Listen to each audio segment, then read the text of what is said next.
गणपती बाप्पा मोरया.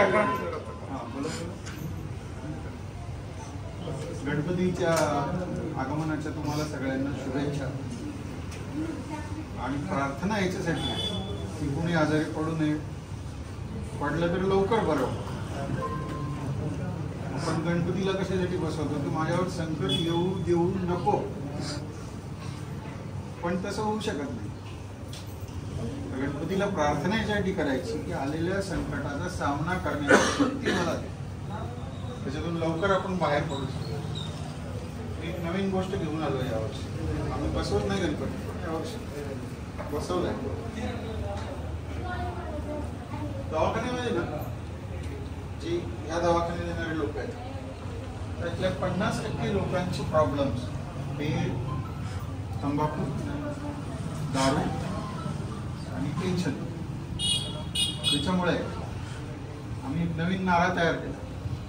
मी ते बॉक्स ठेवणार होतो इथे, सांगितलं होतं आणलंय का? मी तुम्हाला एक गोष्ट सांगतो, स्पेशली पुरुषांना तंबाखू का खायची नाही. आपल्या तोंडामध्ये दर दिवसाला 1 लिटर लाळ तयार होते. तुम्ही याचा विचार करा की जर 5 मिनिटासाठी देवाने आपल्याला लाळ तयार करायचं बंद केलं गणपती, तर काय काय प्रॉब्लेम होऊ शकतात आपल्या बरोबर. जर तोंडात लाळ तयार नाही झाली 1 मिनिटासाठी तर काय होईल? आपल्याला बोलताच येणार नाही, जीभ वळणारच नाही, बरोबर ना. दुसरी गोष्ट होईल, घास गिळता येणार नाही, खाली उतरत नाही जिभेच्या जर लाळ नसेल तोंडात. लाळेमध्ये अँटीबायोटिक्स असतात म्हणून जंतू होत नाहीत तोंडात. जर आपण 2दा दात नाही घासले तर तोंडाला वास येतो, खराब होतो. जनावराला दात घासावं लागतं का बरं? ते खातच नाही, त्यांचं तोंड माणसं एवढं घाण नसतं ऍक्च्युली, बरोबर ना. तर जर 3 मिनिट लाळ तयार नाही झाली तर दात सगळे दुसऱ्या मिनिटाला किडायला सुरू होतात, तोंड वास मारायला, माणूस जवळ थांबणार नाही. तंबाखू खाल्यावर कॅन्सर मरताना होईल तुम्हाला, पण 3ऱ्या मिनिटाला काय होईल? जर तोंडात लाळ नाही आली तर तोंड वास मारायला लागेल, बाजूला माणूस थांबणार नाही. आता तुम्ही विचार करा की दिवसभर तंबाखू, गुटखा, खर्रा, खैनी, मावा हे सगळं तोंडात ठेवणारे जे लोक आहेत त्यांची लाळ कुठे चालली? रस्त्यावर चालली. एक तर रस्ता घाण, आधी तोंड घाण केलं मग रस्ता घाण करायला, बरोबर. आणि ती सगळी लाळ तोंडात ठेवायची, तुंकायची आणि रात्री बायको जवळ जाऊन झोपायची. बाईला काय वाटत असेल?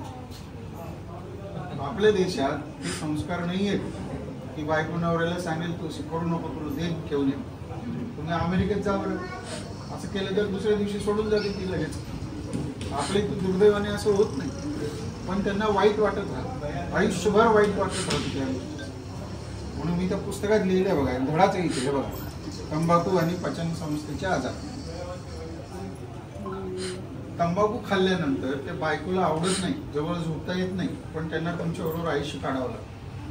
म्हणून मी त्याच्यात वाक्य लिहिले की पोटातली गोष्ट पोटावर आणताच येत नाही त्यांना.